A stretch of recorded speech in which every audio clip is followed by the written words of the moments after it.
Our field experience has shown us that two types of population coexist.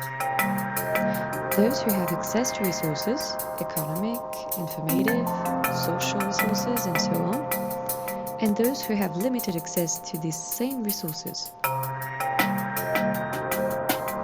This polarization leads to a concentration of this second category of people in urban districts or rural areas where the number of people far from employment will be overrepresented. This already difficult situation is often compounded by other types of obstacles.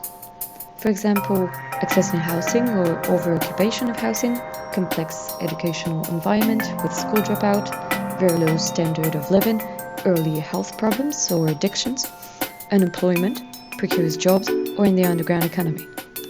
These structural contexts deeply impact the people who experience them on their self-esteem, beliefs, or perception of their role in society. It impacts the representation that beneficiaries may have of work and its usefulness. Addressing the issue of remobilization of people who are far from employment requires work integration professionals to take into account both the structural and personal factors affecting these fragile groups. The aim will be to help the beneficiary to participate into work integration programs or to mobilize their own resources to facilitate the return to employment. In order to consider a successful professional integration, it is strongly recommended to integrate the personal difficulties that would prevent a sustainable return to employment. In this situation, what will be the most important for the professional and for the beneficiary?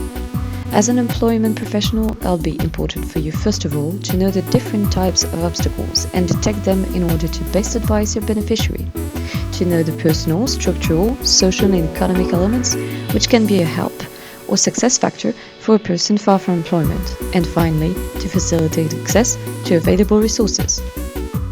The tips will be to help your beneficiary to understand and detect the obstacles to professional integration. To do so, you'll have to help them to 1. Confirm their expectation with the economic and social reality, but always in a positive and constructive way.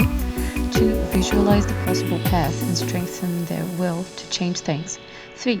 Gain a better understanding of the labor market and the mechanism within your country or region. 4. Better know their skills, likes and dislikes, to start considering possible projects as well as their skills and their capacities.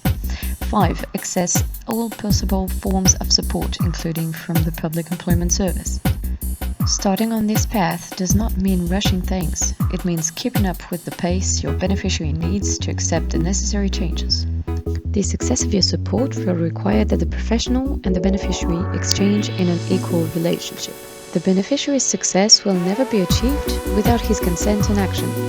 He is the architect of his own success, and he must understand that you are only acting as an external and benevolent advisor.